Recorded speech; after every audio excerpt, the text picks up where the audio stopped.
Let's see. All right, we'll wait one more minute here. Come on in. You're stuck at the front of the class. All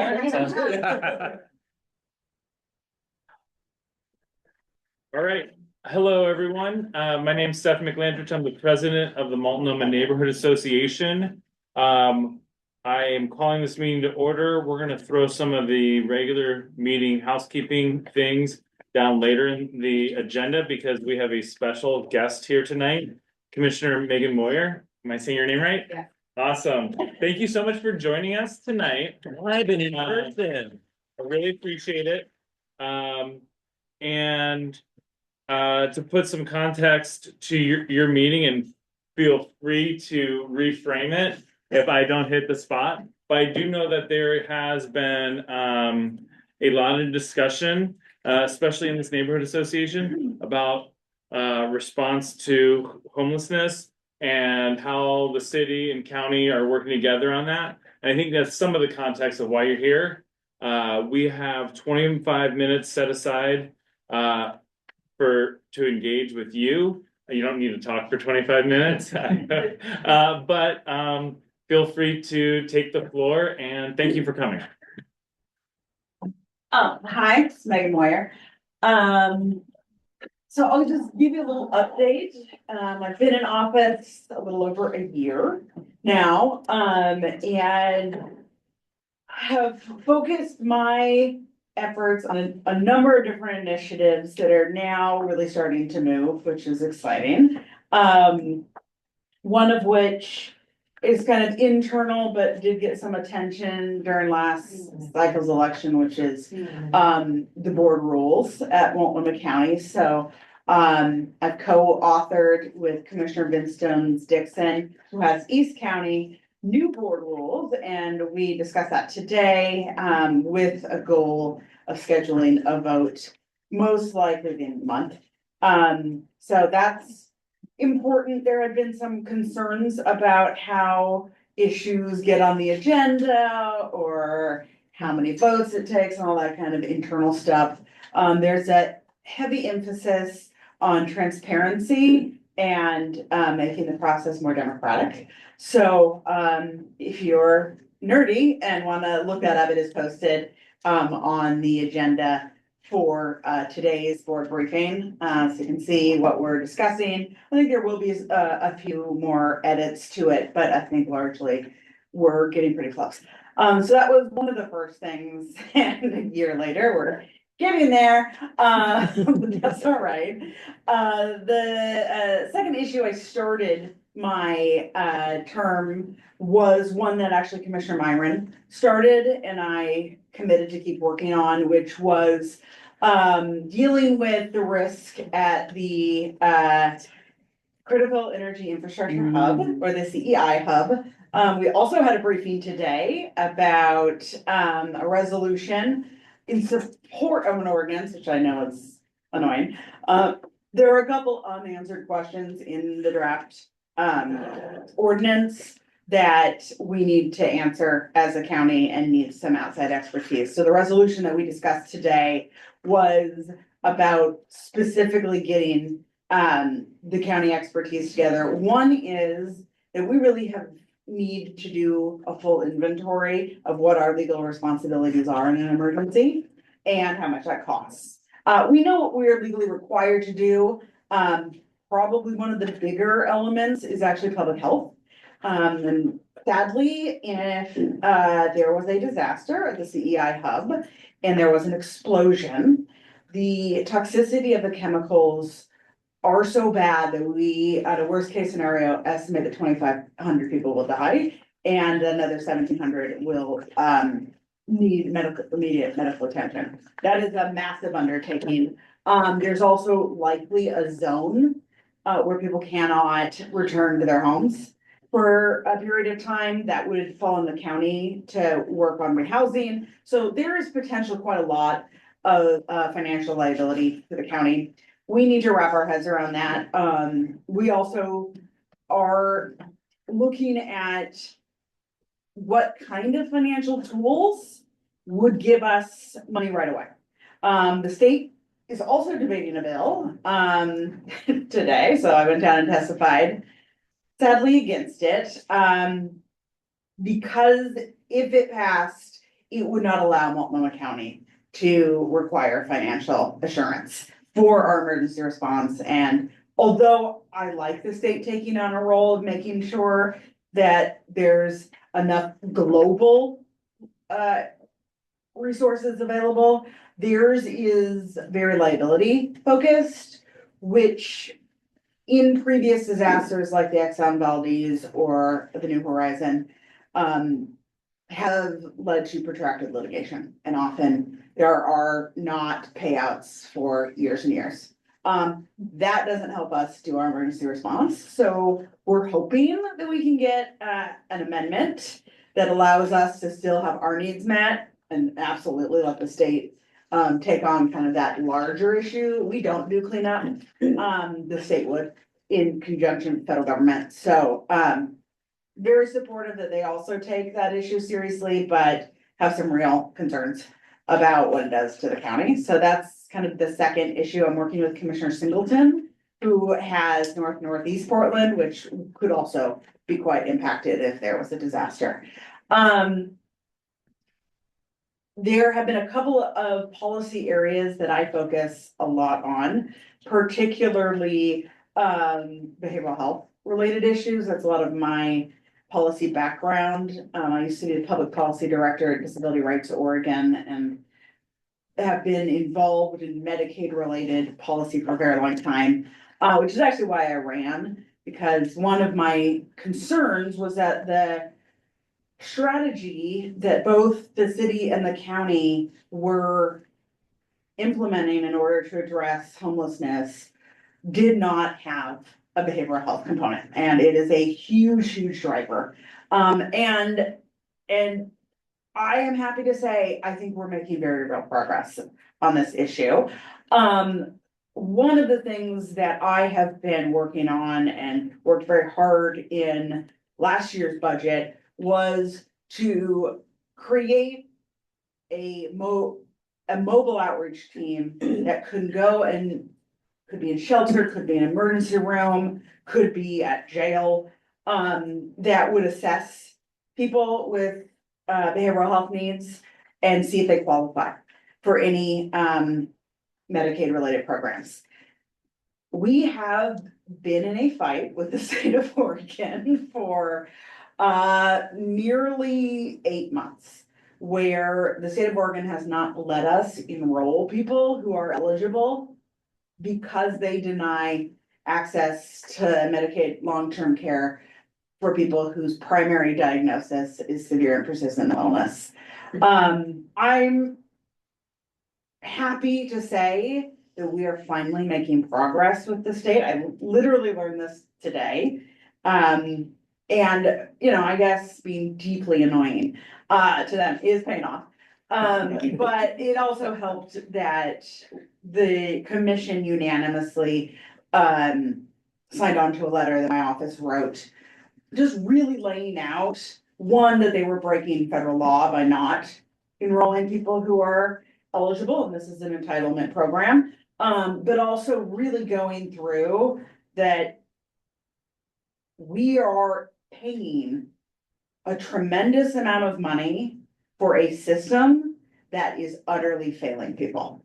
And that we need a different approach. And what we've really learned over the last year, and I'm really grateful to many partners who have helped kind of flush out the data that we needed to make this case. Multnomah County worked with HealthShare, which has about 80% of individuals on Medicaid, healthcare, OHP, get it through HealthShare. They matched their claims data with our by names list of people experiencing homelessness.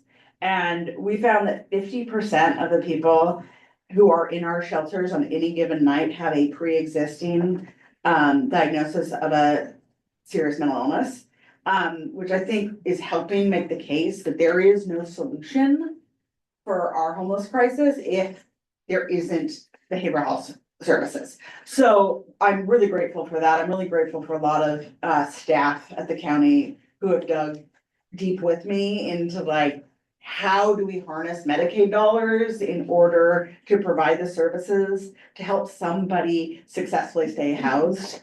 About 9% of people who get into permanent supported housing, which is like our highest tier of supports in our homeless services system, their needs are greater than what permanent supported housing can do. So we are really looking to be able to remove them from our homeless services system and into our long-term care system with the appropriate wraparound supports and case management to keep them well. And we really think that this is gonna, one, result in better outcomes for individuals, but it is gonna significantly impact what we're seeing in our criminal justice system, what we're seeing in our hospital ERs. We have, some of you might know what Unity is. It is a emergency psychiatric hospital. We know that the majority of people who are at Unity on any given day experience homelessness. And currently we discharge them to the street when they stabilized, which unfortunately results in destabilizing again. And it is consuming the time of our law enforcement as well, which is really not an ideal interaction to have law enforcement be our behavioral health frontline. They don't want to do it. We don't really want them to have to do that. So we are on a long-term journey to help rebuild. Well, I think rebuild is a strong word, build a functional behavioral health system that both can address substance use disorder and severe mental illness and the people who have overlapping conditions. So that is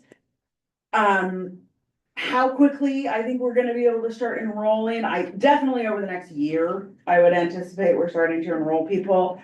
It's gonna take a while. I mean, it is a system that does not really exist today, but the goal really will be that for people who need extra supports to be able to be successful in housing, that we are harnessing federal dollars to make sure that we're providing that and that they're not on the street, they're not in crisis, and we don't end up having tragic situations that were ultimately preventable. So that is happening. Another issue that we are heavily debating right now is the future of deflection. Which, okay, we tried something new, but I think we learned some things, and one is that we really have no evidence that our deflection program has led anybody into recovery. And so it is my view, I'm not gonna speak for others since that's still being discussed. It is my view that that is the goal. That the goal is that this be a credible path for somebody to enter recovery. Not everyone's gonna choose recovery, and that is their choice, but we are going to offer a path to recovery, and depending on what somebody's charges are, there are varying degrees of accountability for participation. Where I think we can realistically go in the short term is requiring ongoing contact and engagement with a care coordinator because we have gaps in our current recovery system. Which means it is not always a smooth path for somebody to decide they want to address their substance use disorder and make it through, you know, whatever their journey is. And so it's really difficult to say, in order to successfully complete deflection, you have to be at X at 90 days, when we actually don't have those services. For some people, we do. And for other people, their needs are where our system is really lacking. So it's really, for me, about, are you committed to working with somebody together to address your substance use disorder? And did you do that for the set amount of time? I'm not sure where we're gonna land on how long somebody has to stay engaged. I think it's gonna be 90 days. We will continue to offer care coordination to somebody as long as they wanna work with us. We're also, and this has been my big push in this conversation, is if you're going to offer a path to recovery, it has to be a real path. And which means we've got to start addressing some of these big gaps.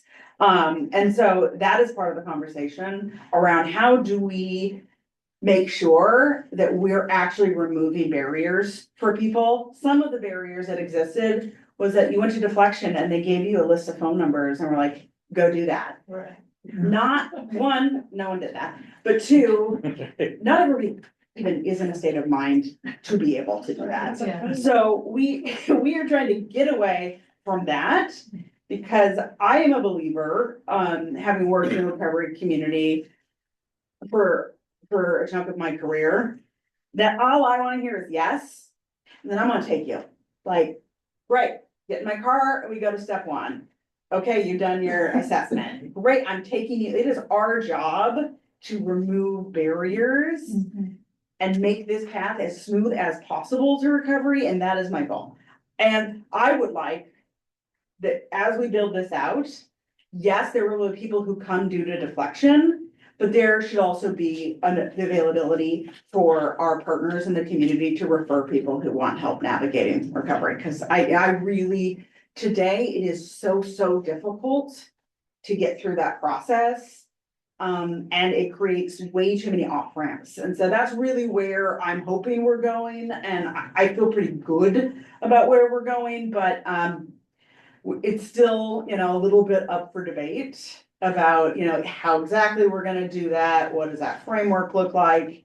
I'm happy with the direction the conversation is going. I'm trying not to be, I'm trying to be big picture and not dig in too much on each little detail, because I really want us to head this direction. So that's really a lot of what my office have been focused on. This is Hayden. Hayden is my policy director, who gets to do so much of the fun work on this. So I appreciate him so much.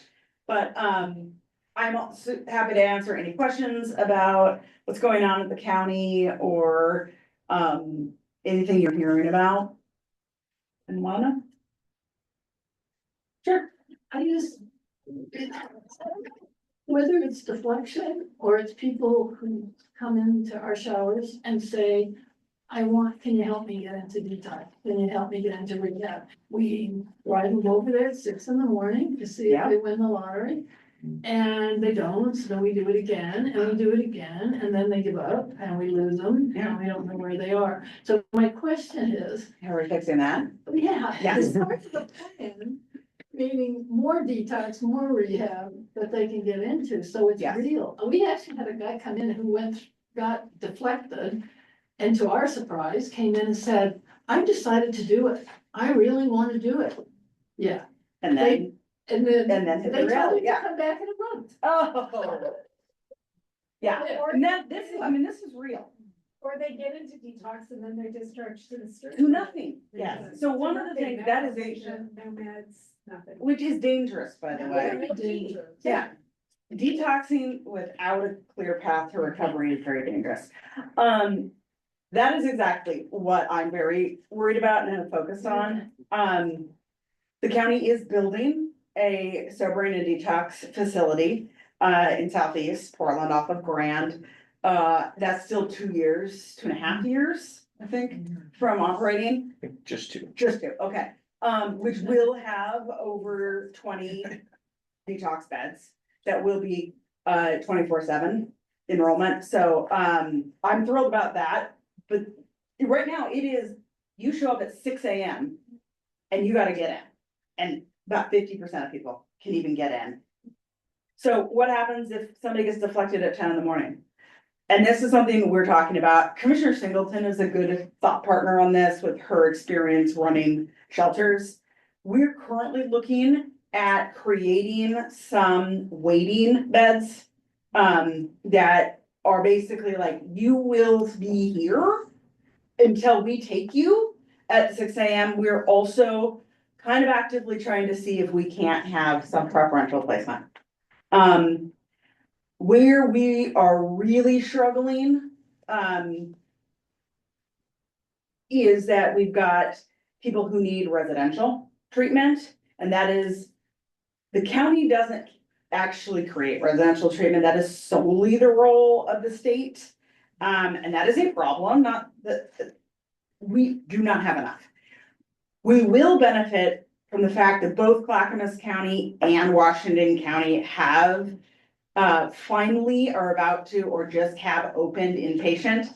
So we have always served more than just Multnomah County. So it is beneficial to us that they are actually creating their own treatment centers, which I think opens up a little bit. I don't think it's enough. I think we have to expand here. We're also getting clever with a model that's technically intensive outpatient, but it's intensive outpatient with housing. And so this is one the county can do, and I have 2 budget requests that I am putting in that are my big asks. One is to fund the bed for treatment with housing. Because Medicaid will not pay for beds. They only pay for the treatment. So they do pay for inpatient because it's one rate, but when you're an outpatient, they don't pay for the bed. So we're looking, how can we, with our homeless services dollars, pay for the bed while they're in treatment? And can we pay for 6 months of recovery housing, which is a best practice that improves somebody's chances of staying clean by 50%.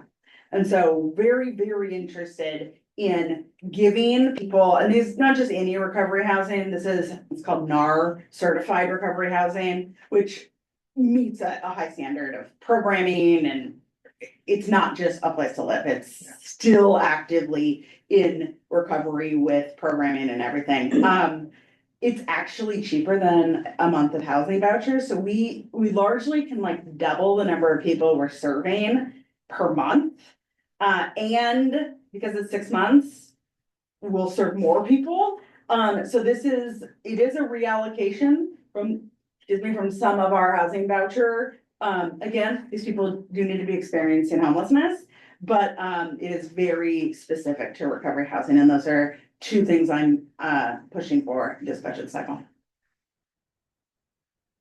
On that same topic, my name is Charmaine, I'm an architect, and I work with shelters, and community organizations are working towards, since we have exemptions on fees and an easier permitting process for outdoor shelters in the city of Portland. Community organizations are wanting to create their own micro villages for recovery type housing situations. And so has there been, I haven't been involved with county discussions in about a year, but have there been discussions, say with Commissioner Singleton, she's very familiar with the micro village model, of providing some funding for some of these community organizations to dedicate like 1 or 2 units, or maybe even their whole facility. For example, there's one nonprofit organization in permitting right now on Southeast Stark, East County, and then there's another nonprofit that is working to sign an MOU with a church that would provide hospice care with an outdoor shelter model. Possibly, it depends.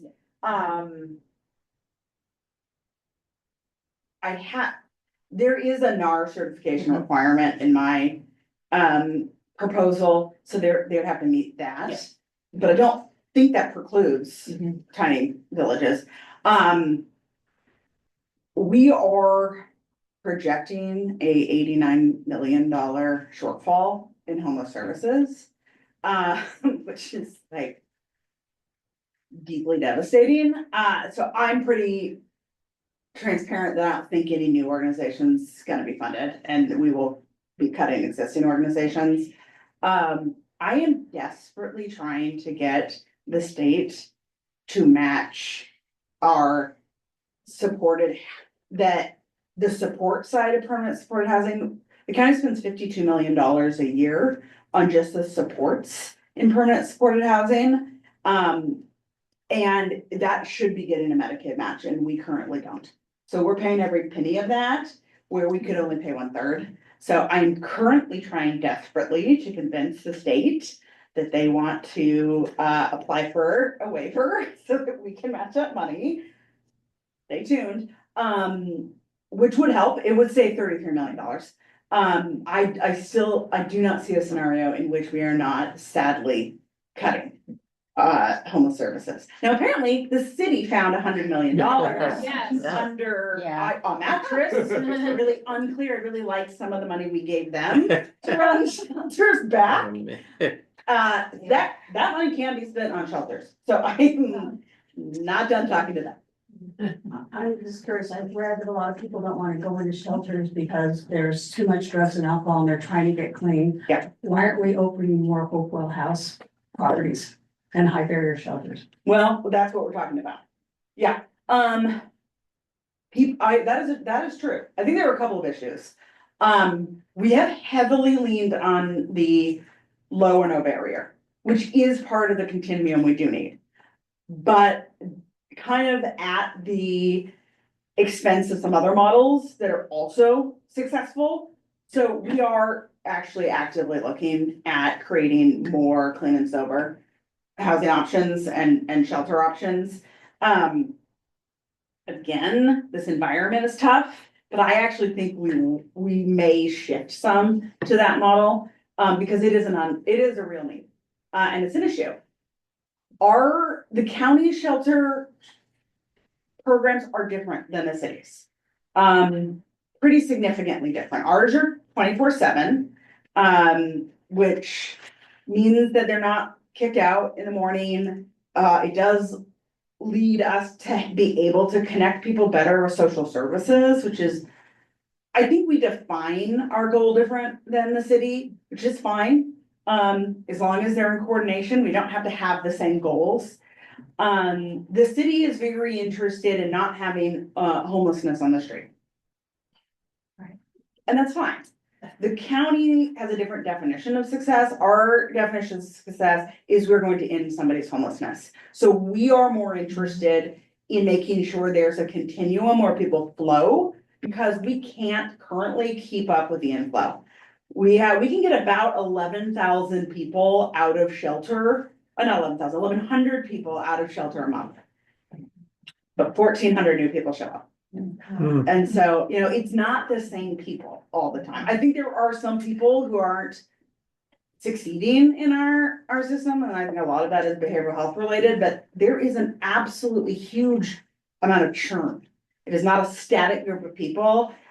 If we can't get people out of shelter and into housing, the entire thing will just freeze up. So we've got a little bit different goal. And so that is why we are more service heavy of a shelter than the cities, which is largely about a safe place to sleep. Are you, in relation to that, are you saying in essence that it's kind of about optics for the city?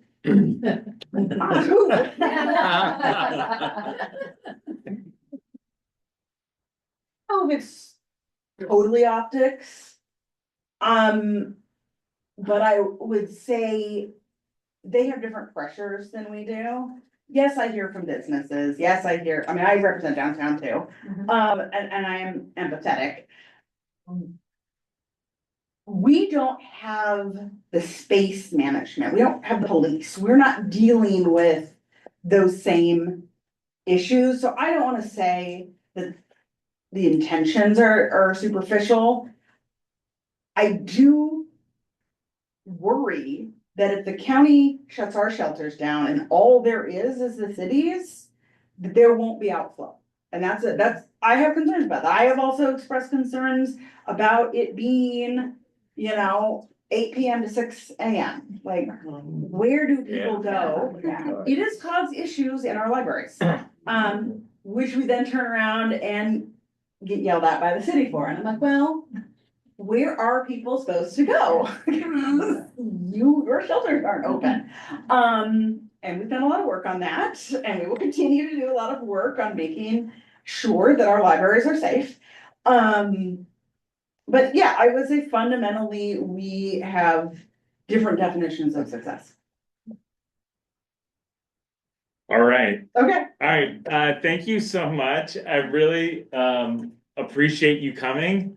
I, for one, feel much more educated on the going-ons of the county. And I appreciate your hard work on behalf of all of us. So thank you so much. Thank you. Oh, awesome, Kaden, thank you. Have further questions for your office? yes. Yeah, he just got business. Oh, cards. great. Feel free to share that. Can you email. throw that info in the chat? Great, Yeah, thank you so much. One. Yeah, oh, actually, that's a good point. Hold on, let me, Okay, yeah. All right, we are gonna get on with the show here. You're welcome to stay. I am And- back. And I would also invite you to take the moment to Yeah. excuse yourself. Thank you so much. Really appreciate it. do what I wrote on there for. All right, we are going That- to yeah, use that go one. Yeah, over district the one. meeting agenda. Does anyone have any new business to add to the agenda today? All right, hearing none, we're gonna approve the agenda. Question, Yeah, is Peter. there another motion on to about? There is, there, About Sarah's, yeah, there's gonna be a Okay. Sarah Dodge motion. okay, I'm going to put that at the beginning of my president's report, but make Tad do it. great. Thank you, Tad. All right, meeting minutes, are there any corrections to the January minutes? Yes. Tad?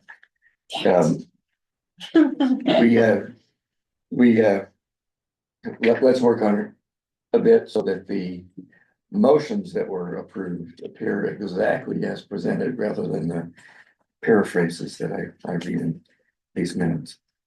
Okay, thank you. Excellent. All right, any other corrections? All right, hearing none, the January. No. Oh, yeah, the minutes are not approved yet. They're not gonna be approved, but we have a path forward to approve them Yes. next month, great. All right, we are going to hop right into office, committee reports, officer reports. I will, just wanna say that I'm gonna try a new format and I'm gonna reduce the amount of committees that are reporting at each individual meeting. And then the committees will report once every 3 months or so, and we'll have less reports per meeting, so we can handle some more stuff. But if your committee does have something important that you need to get into a month's agenda, you don't have to wait for your 3-month timing to come around. Let me know, okay? Stefan, I think you're talking about oral, verbal reports. Yes, in the verbal meeting, reports, so thank you. we Still want committees to submit written reports for the meeting materials. Absolutely correct. Thank you so much. Yeah, yeah. Okay. Next, Tad is going to bring forth a motion on Sarah. But quorum. Oh, first, we need to establish a quorum for today. All board members, let's count them. Ted, you did a quick little count over there. How many do you have? I at least 9, I don't. We have 10 unless David is with us. Don't see him. Yeah. David, are you online? David's online. He was. Let me go to participants. I don't see him. Okay, unless David comes back, we're at 10. I got myself, Peter, Shelby, Julie, Will, Beth. Online, excellent. Tad, Sarah, Christopher, David, Anita. Excellent. Okay. Fantastic attendance, everybody. So we have a quorum. Great. Tad? Your motion. The governance committee moves that the board approve the MNA membership of Sarah Dodge, notwithstanding her residence outside boundaries. The rationale is for this, and this document is in the meeting minutes folder. Due to her essential roles within the MNA, including co-chair of Friends of Spring Garden Park and website coordinator. Thank you. Anything that should be added? I'm now communications chair. And I'll also add, we really appreciate you volunteering and, I think you just moved to the other side of Vermont, Yeah. so it's not like she's moved to North Carolina or anything. Vermont, Okay, the street, right? yes, there you go, thank you for clarifying. So we try to rezone. She's in New Hampshire. Right. Okay, and now we have a mole for Hayhurst. Brad, please proceed. Well, now, the motion's been stated now, time for discussion if there's. Okay, does anybody have any additional discussion they'd like to add? Hearing none, Tad, I say we go right to the vote. Yes. Okay, all in favor of approving this motion, say aye. Aye. Aye. All opposed, say no, nay. Okay, ayes have it. Sarah, you are. You're still here. Yeah. Thanks. We are going to move right along to the motion put forth by the Coalition for Safe, Clean and Quiet Neighborhoods near SRVs. And so this motion will be voted on by board members. We are going to have a discussion. I would like to have 4 speakers speak. Ideally 2 in favor of the motion and 2 in opposition of the motion. Each speaker will have 2 minutes. And if they need 2.5 minutes, that's gonna probably be okay. Our secretary will keep the time. Please be respectful for all of our neighbors. No interrupting when someone has the floor, and I'm gonna ask folks to direct their statements to me. And I want to remind folks that we're considering a very narrow motion, which I'm going to read in a minute. And I'd like to keep the focus of this conversation on that motion presented. And here is the motion. The Coalition for Safe, Clean and Quiet Neighborhoods near SRVs moves that its co-chairs David and Lisa Carney Fenton be reimbursed $1,500 or somewhere very close to that for attorney fees they paid for consultations and the subsequent confirmation to determine if the Multnomah Safe Rest Village adjacent neighbors have standing that the MSRV is a nuisance property per City of Portland nuisance code. Okay, so I would like to get volunteers to speak with regards to this motion. I do believe Lisa, I've already confirmed you as a volunteer, and Peter, you're a confirmed volunteer. Anybody else would like to speak? This is Will. I could speak if you will. All right, Will and Sharmeen. sorry, Sharmeen. Okay.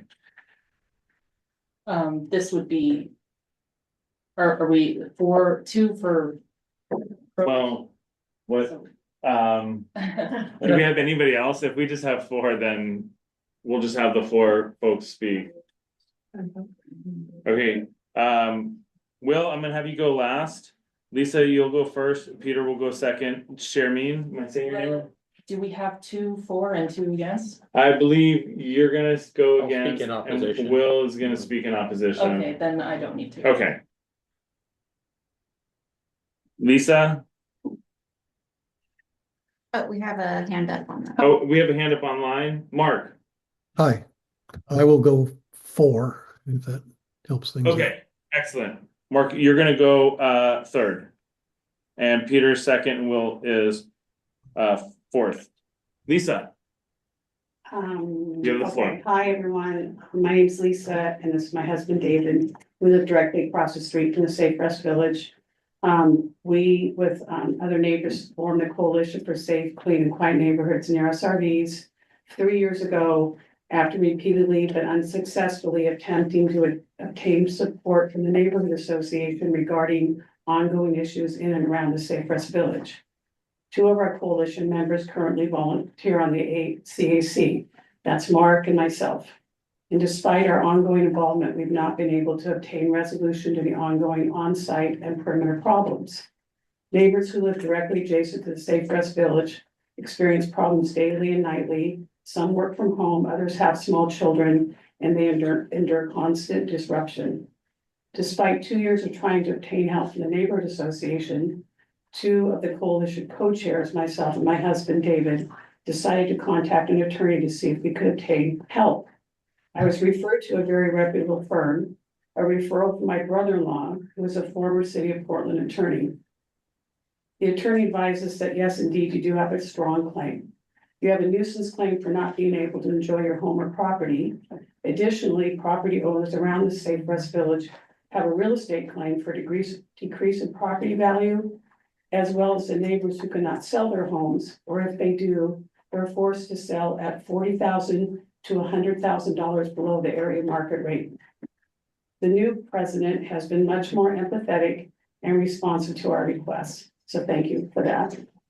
Apparently, some board members are against supporting neighbors who are plagued with all these problems. Because they clearly live away from the site, they have never lived in such a distressing situation, but instead enjoy their quiet and safe homes.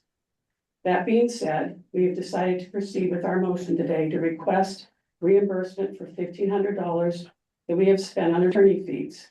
These are not fees we spent for our personal benefit, but instead for the benefit of all the area neighbors impacted by the SRV. We ask for this reimbursement under Article 2A of the Multnomah Neighbors Association bylaws, which state the MNA's purpose is to consider and act on issues that affect the livability and quality of the neighborhood. Further GNA, which my committee works on to try to keep enforced, mediation was supposed to be an option for the neighbors to resolve these issues with the Safe Rest Village. But the previous president and or the board did not support this avenue of resolution.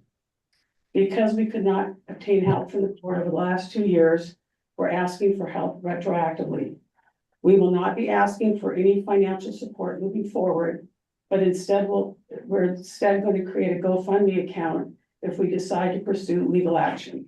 This is a one-time request that we believe is fair and reasonable. Since the entire board members cannot vote, or the M&A members cannot vote, only the board, I ask that you take a straw poll of the neighbors tonight before you vote to learn their views on this motion. And I ask that if you initially oppose this motion, that you please reconsider on behalf of all the Safe Rest Village adjacent neighbors. Thank you, Lisa. Peter? Thank you, Mr. President. I'm speaking here to summarize the sentiments of a number of M&A board members regarding the motion before us. As treasurer, I find many elements of this motion inconsistent with best financial practices. Principal among them is not permitted to, it is not permitted to request reimbursement for an expense already incurred, but lacking prior approval from the board. Documentation has been incomplete and lacks the substantiation of a legitimate business purpose of M&A. From other board voices, the coalition is not a state-recognized corporation of any kind. Could we be deemed irresponsible in conducting financial business with it? We're being asked to pay private individuals. Where are the criteria for paying them and not others? It's inappropriate and perhaps unethical to give money to loosely formed groups of neighbors for whatever purpose. What is to prevent then any person or group of individuals from requesting reimbursement for any grievance against the city? This is not the role or duty of neighborhood associations or precedent M&A should establish. Several other board members concur. M&A's very existence is chartered by the city, and we signed on to a good neighbor agreement to act in good faith to help the Safe Rest Village succeed. For all its limitations and frustrations, the Community Advisory Committee established by our GNA is the best tool we have to address the impacts of the MSRV.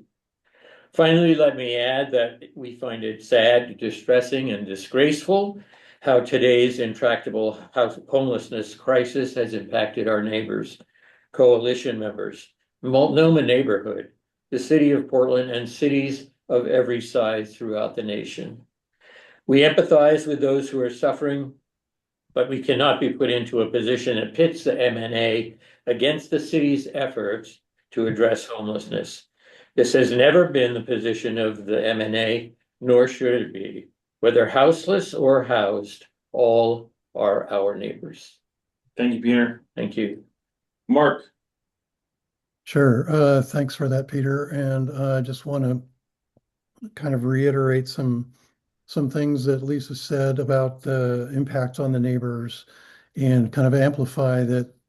I think, in my perspective, I'm not sitting in the same spot she is, but the real increases in sort of operational effects. I'm not talking about the people that are housed at the Safe Rest Village currently, but just what happens at the Safe Rest Village has increased when the city decided to increase from 30 pods, and this is an open air shelter, 30 pods to 100 pods. Imagine 100 pods stuffed up against some residential neighbors, and the counselor that was just there mentioned that 50% people in shelters have pre-existing mental health conditions. That has unfortunately spilled out in some adverse effects to the neighbors. And as she said, the CAC hasn't been effective in elevating the process, resolving it, because the things in the GNA that are talking about elevation are not respected by the city, and had a limited sort of positive reaction from prior president. So I feel for the folks that are nearby neighbors. I understand their need in wanting to feel heard by this neighborhood association, wanting to feel supported by this neighborhood association. And for that reason, I support their request. Thank you, Mark. And thanks everybody for talking on behalf of this. And I thought that everybody had. You want Will or no? We have Will. Thank you. Good thing I've got you folks here. Will, you have the floor. Okay, yes, Will. I'll be brief. I want to make 2 points, actually. First of all, I personally support the neighbors. I feel they have extremely legitimate concerns about the impact of the Safe Rest Village and look forward to getting good evidence to let the city make some significant changes. But the point I am concerned about is this particular remedy puts the neighborhood association in the position of supporting or the exploration of legal actions, which is not a position we have taken. And so I would rather de facto not have that happen. We need to go forward with support, but this particular resolution, this particular motion, in my view, falls short. The second, however, is talking about the relationship between the neighborhood association and the coalition and other concerned near neighbors who are feeling unsupported, whom in fact have been unsupported. This needs to stop. As the liaison to the board for the 4 representatives from Multnomah Neighborhood Association to the Community Advisory Committee, I have been impressed with the way these 4 people with widely varying views have collaborated with each other, supported each other, and behaved in general as real colleagues. So if they can do it, we can do it too, and we should. So let's work together, because these problems are severe. They're unfairly impacting people who are literally right across the fence from this Safe Rest Village, and they deserve our support, just not this particular one. All right, Will, thank you so much. I'll also just quickly make one comment myself, is that regardless of which way this vote goes today, I think that there is some common ground that most everybody in this neighborhood association can find on this. I think Mark brought up a great point on when it went from 30 to 100, the impacts became more severe. So there's probably I like to think that there's probably some center of a Venn diagram that we can find. And I'm personally trying to find that. Okay, we're now gonna vote on the motion. I'd like to do this by a show of hands. First, we're gonna do all, and then, Will, can you monitor online, the folks online? Thank you. All in favor of the motion, please raise your hand or indicate via online through chat or the hand raising feature. Okay, Is it just the board that's voting? Just the board. Yeah. Are you not doing a Just straw the- poll? No, we're not gonna do a straw poll. Sorry, this. Okay, now all in opposition, can you please raise your hand on this motion? I have not seen any hands. We did it real fast, Will. Yeah, Okay. I'm not gonna count, the motion has failed as presented. And I look forward to working with your group to find a better path forward. I just would like to suggest that I'm with Southwest Outreach, who works with people who are living outside in our neighborhood. And the 100 extra spots meant that we got 40 people off the street from our neighborhood, directly from our neighborhood. And those are people mainly who have lived in this neighborhood most of their lives. So there are a variety of ways to look at the impact, and I just would like to ask you if we might have the opportunity also to make some presentations at some point when the discussion is put at both sides. And the interest of everyone involved, all of our neighbors, is included in the discussion. I think that's great. And To, Mary, I'm Sandy, this is. I know. Mary, we talked the other day on the phone and you're with Southwest Outreach as well. Okay, excellent. this is Julie, I would love to have Southwest Outreach present on what they do, because what they do is amazing. Yeah. We'd love to talk with you all. Great. That's not a question to Mayor, and not be able to be answered here. I live very near the shelter. How many are all of the 100 pods occupied? I mean, you're on the CAC, does Urban Alchemy, Lisa, tell you their occupancy? So last we heard was 118 people and 18 dogs. 118 people. And 18 dogs. But Some of that's- those are double. Yeah, they could. Pods have double. Okay, so we wanted to find those numbers out, we checked with Urban Alchemy. There's a- Urban Alchemy. I think the city shelter services. Well, you can email them. I mean, You live like right behind me. They come into Jimmy's pretty often if you're the people who work there Okay. to get lunch. And like I have a great relationship with a lot of them. That's a great place to meet people from Urban Alchemy. I'm just But curious. CAC, the CAC committee meets with the city and Urban Alchemy every month. I was on the committee about, and they can ask them. Every month, they could say, I want a standing, update on. Yeah, because there clearly are people not, I don't remember what the perimeter was with the GNA that was set up. There was, you couldn't have camping within a certain amount of, from the, I don't remember what that. Quarter number is mile. right now. I got it, I got expanded. Yeah, we agreed on It got expanded to be broader, you mean? or- that. So what it is. Because there clearly are camping, I mean, if you come down that little flyway from Safeway where the apartment is, there's camping in there, there certainly has been camping underneath the. There has been, I don't think there's. There isn't, they clear it out and then they come back, but Yeah. there's tents, There's down. no place. I want to segue real quick though. Thank you. If there's pods that are not filled. I'm with you. Okay, before we segue though, I will also mention that our group of 4 CAC committee members will be 1 at the end of May. And so we are looking for folks who are interested in volunteering and being on part of that. I'll come back. Oh, okay, excellent. And someone told me that someone talked you into maybe doing that. Awesome. Okay, Yeah, I have, Secretary is writing something down. I have the marketing email for you that I promised. I have it drafted perfect. and I'll send that to you. Thank you so much. Okay, I would be one of the further neighbors though. I'm not in your. And that's what Okay. we really need is adjacent neighbors. I think I think we're gonna have. I mean, yeah, maybe everybody who applies might not get it, and so once we find out who's willing to do it, we'll go and sort out who will be put on there. Set up. And Macy will stay. I mean, yes. Said you Yeah, would. yeah. Julie, write it down. Two adjacent neighbors and two, Yeah, I'm a lot longer. I'm not a close Okay. neighbor.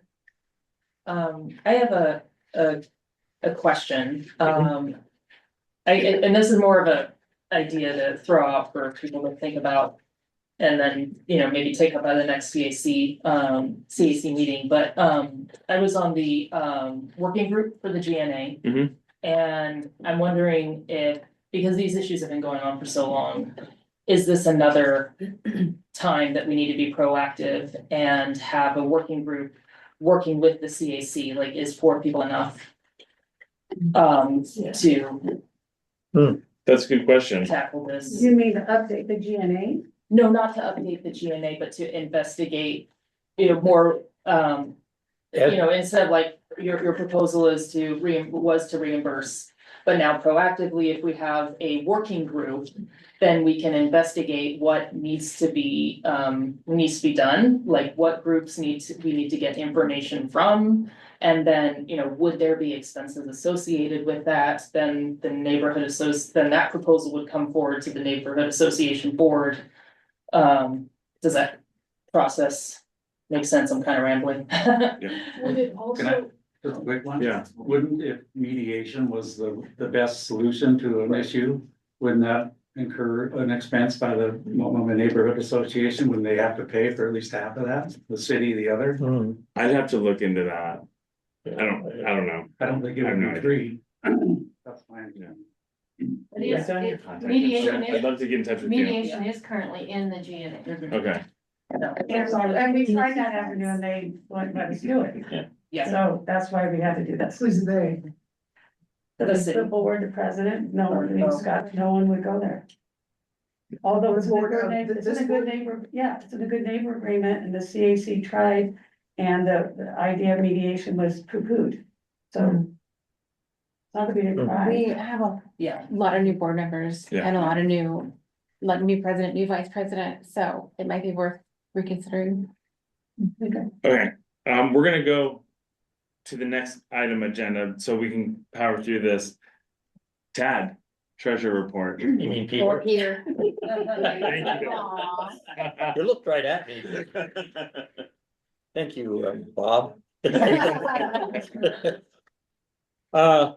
a brief report. There was no really insignificant financial activity in January, so the most recent, the most current figures for our financial position and activity is going to be the December report, which you can find online. We do have $21,300 in the bank. Most of that is allocated to various projects and committees throughout the organization. I wanted to announce that this year, putting the budget, last year, I just created a budget based on 2024's activity and my best understanding of what committees we're going to be doing in the year. But this year, I really want to have conversations with all the committee chairs and project leaders, what their plans are, what the financial impact might be, and build the organizational budget from there. So I'll be reaching out to everybody in that group. You know who you are, and I've actually had many conversations already. So, and this I'm putting this in the treasurer's report only because our current arrangement for storage of our event equipment is in the basement of neighborhood house is cost-free, and we are looking for a next home for our equipment because the neighborhood house will be moving out to their new Boulevard campus quite soon. We have two businesses in the village that have space and have offered to us. One is Thinker Toys and the other is local.com, a realty firm.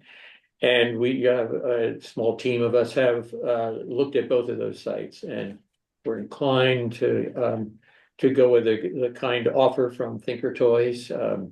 It's so accessible to everything we do in the village. They're open every day of the week. And so we'll be exploring that and aiming to get our things out of the basement of the neighborhood house as soon as we can. And if you'd like to help, let us know. If you're curious on how many toys and monsters that are under Thinker Toys, which there are, it's amazing. And we'll be moving some things around with the business association. So that's just another example of how we partner with the business association. So we'll be sharing space. So it's not very big manual labor, but it will, we'll need a couple of bodies for an hour or two, once or twice in the next month. Thanks, Julie. You don't have to do it, Becca. That's good. Thank you, Peter. Yep. Julie, secretary report. As secretary, there's two things. Number one, I started, I hope it's okay. It's called, I think it's called Coffee Break with M&A. And so I put it on the calendar for every third Thursday at noon at Lost and Found Coffee in the village.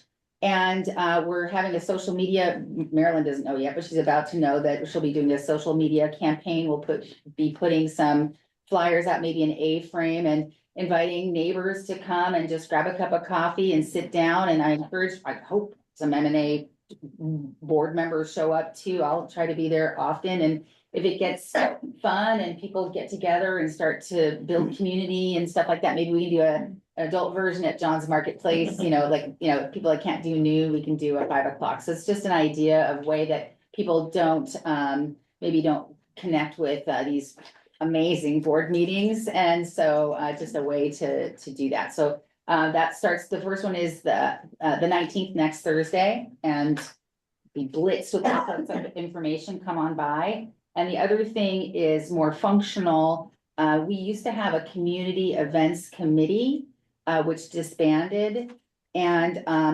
Livability, put Village Park under that umbrella because it was homeless. And so it is currently a subcommittee under Livability. Tom Moore, who is a director of the Business Association, an M&A member, and my co-chair for Livability, and the chair of the Village Park, would like to raise his hand to be a board member and the lead for to wake up community events. So I need to know functionally what needs to happen for him to be nominated to be on the board, and how to wake up community events. And we can table this if you want this to be new business, because I see Tad madly going through the bylaws, and I'm sorry to throw this at you in short notice. Can we put it on next month's agenda? Yes, me, certainly. Okay. Yeah. You can start helping out Okay. right away. Oh, he already is. And we'll It's get just him. administrative. We'll get him in the queue. Okay, Okay. I'll put it for new business. Very exciting. Sorry, there's a big gap in community events, so I'm really looking forward to this. Awesome. Thank you, Julie. Tad, governance. A couple things to report just on our activities. First,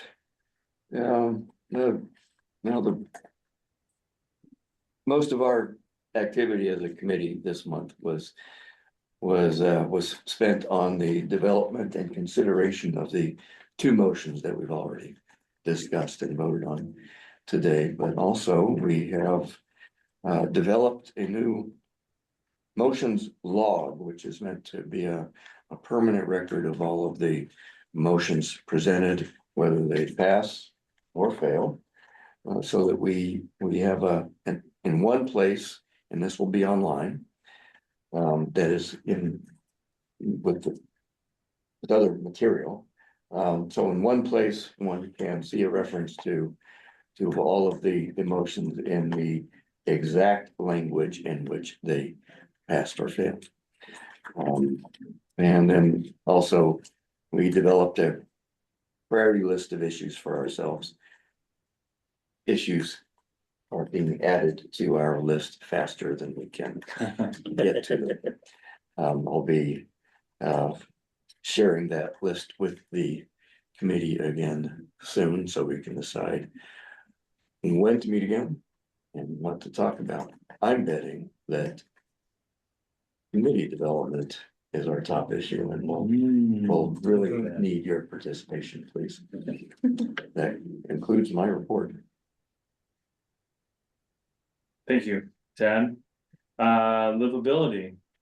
The only thing for livability is we do have an upcoming solve cleanup event. It's in partnership with Hillsdale. It's a reboot from November that had to get postponed due to weather. It's currently 50 people, about 15 people have already signed up. Again, it's April 4th, it's 9 to 11. And we're about to meet, we have a larger group. We've been asked to make it solve, and people have asked us to make it bigger.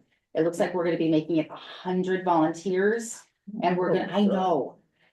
So, just to be fine, so, we're gonna be, reaching out to more of, it's a Southwest Portland-y thing, so we're gonna be asking, Burlingame and South Portland and the Portland parks and stuff, and so you'll be able to sign in and then choose your own adventure. You'll be able to look beforehand at the different types of cleanup that you'll want to do, and there's fabulous prizes, there's raffles, there's gonna be local celebrities like Owen from Shirts and Pants and all sorts of stuff like that, I know, right? So anyway, we're really excited about it. We have a small team, the livability team members have joined forces to help with that, but it's gonna be big, it'll be on news, it'll be like, it'll be all sorts of fun stuff. So I encourage you to look out. The Solve event is live, I'll put it in the chat.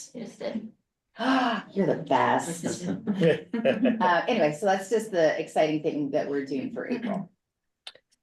I think you mean drawing, not raffle. Oh, God, the pressure, Because yes, you don't want the Department of Justice to look at our event, do we now?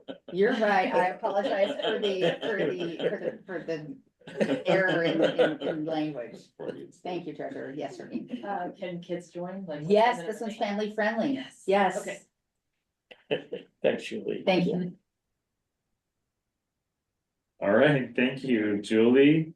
And we'll have one more committee reporting this month, which is going to be the MSRB CAC.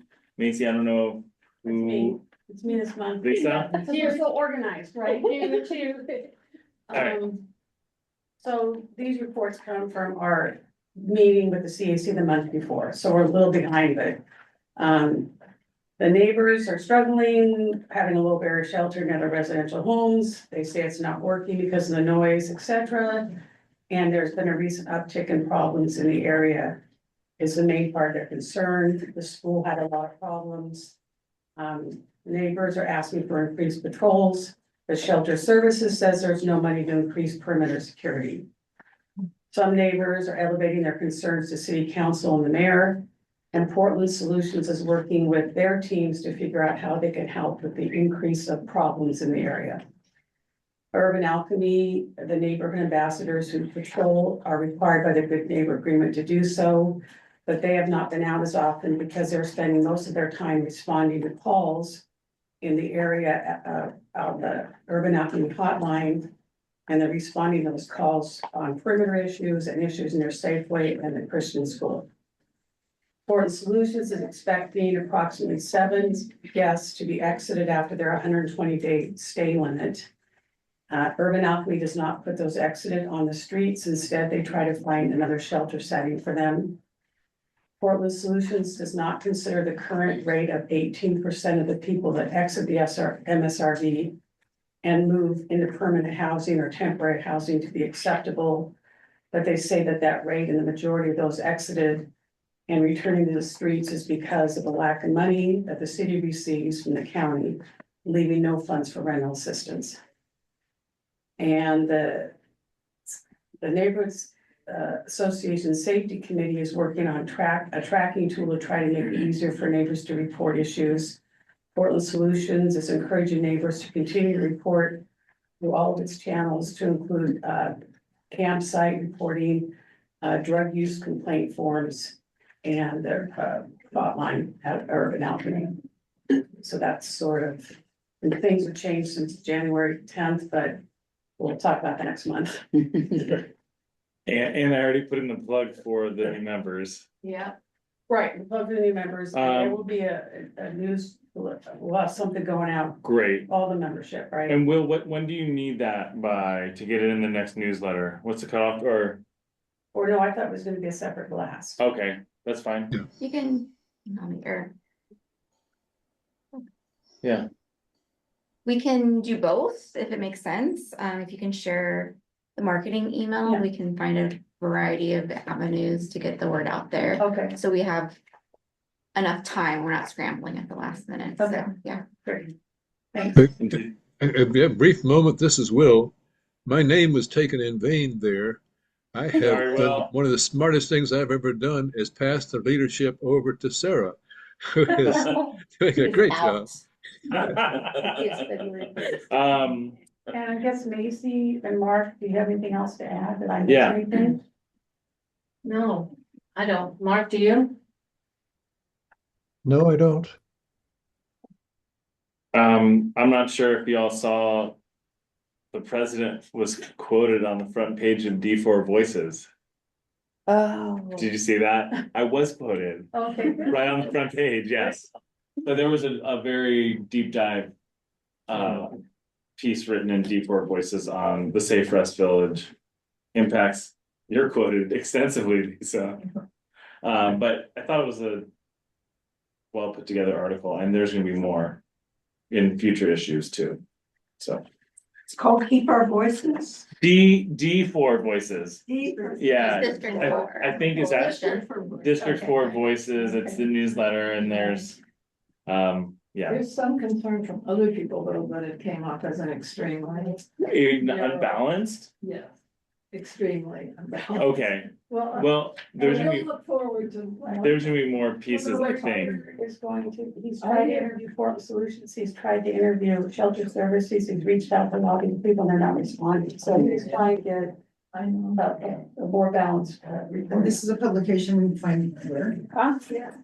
So, yeah, through the city, so if you, I would Google search, well, maybe someone can find it, and throw it in District the. 4 Yeah. Coalition. District 4 Coalition, and it's, yeah, and it's the umbrella that houses the Multnomah Neighborhood Association. Okay. And it covers 22, I believe, neighborhood associations that are 32 that represent, That's a third of all Portland neighborhoods. wow.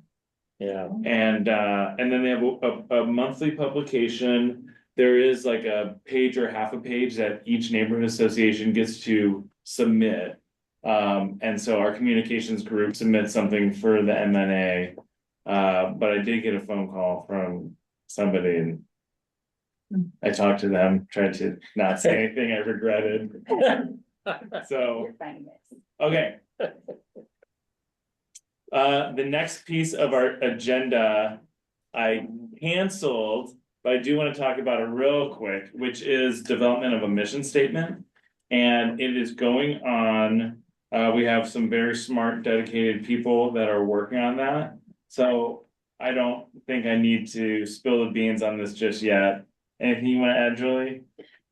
So a group of us got together in our copious free time to look at what exists as a formal mission statement of the MNA. And in working in our committees and doing different things, we found that we lacked that guidance statement, right? What is what we're talking about in line with our mission? And so what we hope to do is have a couple of choices for everyone to review, and I don't think it'd just be a board, I mean, I don't. Yeah, we're gonna, but- we'll have but Anybody, It'll be an anybody who open, loves wordsmithing. yes, exactly, please Yeah. come. So once we honed it down to a couple of options, maybe we can have a separate Well, a meeting. discussion. in Yeah, these meetings exactly. Probably, yeah. So, Okay, and I don't believe there's any new business, but Julie, did you want to you asked for somebody to talk, and I asked you to just mention it to everybody here. About what? I don't remember. I think it was, I think we already, I think it was about, I have no idea. Well, I'll tell you this, if I had a question, what I wanted to add for new business, Yes. or we can use it now, is how can people ask for items or speakers to be added to the agenda? Oh. Is there a formal way to do that? Cause I want Habitat for Humanity to come, I want Southwest Outreach to come. Yeah. Yeah, I think reach out to me. I guess I'm the one who's building these agendas. I have put together an ideal, like main topic that's programmed out, I think, to June, which, believe it or not, is not that far away. And that has us, which I am trying to get, a month off between speakers so we can have maybe a more working type session. But He's confirmed. okay, so we have Sorry, next that is month. next month. Next month, I have to skip. yes, so next month we have Commissioner Zimmerman Correct. here. Yeah. And then right now, I think we have 2 months in a row not currently programmed, and then June we have Commissioner Clark. Right, or Counselor Clark, yeah. So I would. that's a commissioner and 2 counselors in like 5 meetings. I would say that Habitat for Humanity is getting closer and closer with their gooseberry. You know, where the Christian church is, Yeah, thank yeah. you for. That's gonna be the biggest project in the neighborhood for a long time. I think. And they're really excited to come and share an update, and I signed us up for a work party there, and it'll be close to June. Okay, So, I'd love for them to come in and give an update, would it even if be it's short. best for them to come in May? This is the Barber Rentals. No, it's one that's half done. It's the old lunchtime disc golf course. They'll just Huge. Yeah. This is Will again, if I may. Well, The Habitat project is actually, I believe, in Hillsdale, not us, but we collaborate with Hillsdale a lot. There's also True. a project right across the street from Safeway, which Safeway is in our neighborhood, across the streets in Hillsdale. So we sort of take our name in vain, but sometimes it gets important. But we certainly work with Hillsdale on these projects on a regular basis. okay, the next meeting is Tuesday, March 10th, and we'll have District 4 councilperson. Yep. Eric Zimmerman? Yeah. Okay, 7 o'clock. here, is he coming in In person? person, yeah. Fantastic, He's so, also hosting an open house to anybody who wants to join at John's on the 26th, so in a couple weeks, just open neighborhood happy hour. I don't know if we can call it a happy hour in public forum, but oh, it's at John's. okay, So it's just a gathering. Newsletter that he sent out, He said happy hour? it said beers in Multnomah Village. Bingo. alright. It's a happy hour. I've got one other announcement, and I'll put my transportation chair hat on real quick. PBOT is trying to get input on how and what's their avenue of funding projects. And so I did get asked to plug an event they're putting on, and it is on Riki February the 19th. Yeah, And where is it? at Riki Elementary. Yeah, Reiki Elementary, February 19th at, here is the flyer. It is at District 4, 6:30 to 8:30 in the school gym. And the topic is join the conversation about local transportation funding. And they're looking for input on opinions to raise more money. You know what that's a euphemism for. The kinds of things the city would spend the money on and ways to review and monitor the spending. So if you have thoughts, my guess is there'll be some fairly influential people at PBOT attending that. So February 19th, and the more input that you can deliver, the more we can maybe move the needle. As you know, Southwest gets less funding than other parts of town. Okay. Move to adjourn. I move to adjourn. Thank you, everybody. Thanks, everybody, for the meeting. You guys were wonderful. I'm happy to be president of such fantastic people and great volunteers.